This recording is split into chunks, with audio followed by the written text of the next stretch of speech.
प्रारंभ में हमारा महाभारत 24,000 श्लोकों को था, आज वो 1 लाख से ज़्यादा श्लोक हैं। पुराण ग्रंथ छोटे थे, अब वो बहुत बड़े बड़े हो गए। जो वैदिक ग्रंथ हैं, जो वेद हैं, उनमें से ना तो एक भी मंत्र कम हुआ और ना एक भी मंत्र उसमें बढ़ सका। सिर्फ शारीरिक संबंध का नाम विवाह नहीं है। विवाह के अवसर पर पढ़े जाने वाले जो मंत्र हैं, उनके अर्थ को सुन लें, उनको समझ लें, तो निश्चित रूप से हमारा जो विघटन बाद में होता है, हम क्या संकल्प ले रहे हैं, वो संकल्प हमें याद रहना चाहिए। 7 फेरे कहीं भी विवाह प्रक्रिया में फेरे के रूप में 7 फेरे नहीं होते।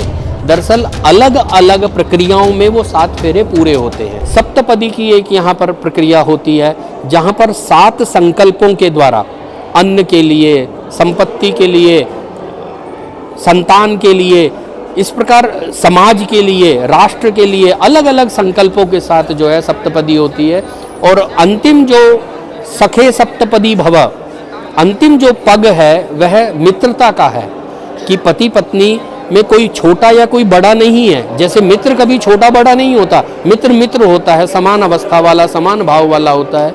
वो ही भाव, वो ही आपसी संबंध पति और पत्नी के बीच में, कन्या और वर के बीच में होते हैं। और वो अंतिम पग सखे सप्तपदी भव, सख्य भाव के लिए, मित्रता के रूप में वो आगे बढ़कर ऐसा संकल्प वो दोनों मिलकर के लेते हैं और अपनी जीवनचर्या को प्रारंभ करते हैं। इस पूरी प्रक्रिया में जो भी संकल्प लेता है, वो दोनों एक दूसरे के लिए, एक दूसरे के सामने अग्नि को साक्षी मान करके लेते हैं। वो अन्न, जैसे 7 फेरे कहीं भी विवाह प्रक्रिया में फेरे के रूप में 7 फेरे नहीं होते। दरअसल अलग अलग प्रक्रियाओं में वो 7 फेरे पूरे होते हैं। वास्तविक विवाह जो है वो तो सप्तपदी के रूप में होती है कि हम 7 कदम मिलकर के आगे चलते हैं और हम अपने 7 संकल्पों को पूरा करते हैं। वो मिलकर के दोनों 7 पूरा करना चाहते हैं, चाहे वो धनार्जन हो, चाहे वो धान्य का अर्जन हो, चाहे वो संपत्ति का अर्जन हो, चाहे वो निर्णयों का अर्जन हो, निर्णय लेने की क्षमता हो, समाज में परिवार के बड़ों की जिम्मेदारी से संबंधित संकल्प है, एक दूसरे के प्रति सम्मान का संकल्प है। अर्थात मेरे मित्रों के सामने आप मेरा सम्मान करेंगे, आपके मित्रों के सामने मैं आपका सम्मान करूंगा। इस प्रकार के 7 संकल्प पूरे करके वो अपना जीवन प्रारंभ करते हैं। आजकल के अगर हम परिवार की समस्याओं को देखें तो सबसे बड़ी समस्या ये है कि हम एक दूसरे का सम्मान पति पत्नी के रूप में, एक दूसरे के भावों का, एक दूसरे के विचारों का, एक दूसरे के परिवार की वरिष्ठता का सम्मान नहीं करते। और जब हम एक दूसरे का सम्मान नहीं करते, वहीं पर हम पति पत्नी के रूप में अलग होने का विचार करते हैं। हमारी जो एक, जिसे यूनिवर्सल कहते हैं, हम सब जगह समान रूप से एक वैवाहिक या हमारे कार्यक्रमों की पद्धति नहीं है, जिसे हम वैदिक पद्धति कहते हैं। मैं इसके लिए स्वामी दयानंद को बहुत बड़ा उनका ऋणी अपने आप को मानता हूँ, या समाज उनका ऋणी है कि उन्होंने जो पद्धति दी है वह पद्धति वेद और वैदिक ग्रंथों पर आधारित है। आप स्वामी दयानंद द्वारा दी गई अगर वैवाहिक पद्धति का चिंतन करें, देखें उसको, तो उसमें सारे वेद मंत्रों का ही उल्लेख है। और आप अगर आम समाज में जो प्रचलित विवाह पद्धतियाँ हैं उसमें देखेंगे तो वहाँ श्लोकोच्चारण है। अब वो श्लोक, कौन सा श्लोक कब किसने बना दिया, क्योंकि श्लोक निर्माण एक सहज प्रक्रिया थी। जैसे प्रारंभ में हमारा महाभारत 24,000 श्लोकों को था, आज वो 1 लाख से ज़्यादा श्लोक हैं। पुराण ग्रंथ छोटे थे, अब वो बहुत बड़े बड़े हो गए, क्योंकि जैसे जैसे विद्वान समाज में आया, उन्होंने अपनी विद्वत्ता के अनुसार उन ग्रंथों का अभिवृद्धि की। लेकिन जो वैदिक ग्रंथ हैं, जो वेद हैं, उनमें से ना तो एक भी मंत्र कम हुआ और ना एक भी मंत्र उसमें बढ़ सका, जबकि वो सबसे प्राचीन ग्रंथ हैं। तो उसी परंपरा को पुनरुद्धार करते हुए ऋषि दयानंद ने, उन्होंने वैदिक मंत्रों पर आधारित, गृह सूत्रों पर आधारित, सूत्र साहित्य पर आधारित उस विवाह पद्धति का विवरण अपनी संस्कार विधि नामक पुस्तक में किया है। और आज के जो हमारा आज विवाह संपन्न हुआ है, उस विवाह का भी आधार वह संस्कार विधि का में बताया गया विवाह प्रकरण ही था। समाज की जो मनोवृत्ति है वो बड़ी दुर्भाग्यपूर्ण हो गई है, क्योंकि हम विवाह में अगर हम दिन भर का 12 घंटे का भी कार्यक्रम माने, तो बाकी सभी कार्यक्रमों के लिए हमारा जो परिवार है वो पूरा समय देता है। चाहे वो घुड़चढ़ी का हो, यानी जहाँ दिखावा है, चाहे वो नृत्य का हो, चाहे वो भोजन का हो, लेकिन उस संपूर्ण प्रक्रिया को जो मूल आधार केंद्र बिंदु है विवाह प्रक्रिया, वो सबसे ज़्यादा गौण हो जाती है। क्यों? क्योंकि उसमें व्यक्तियों को लगता है इसमें रस नहीं है।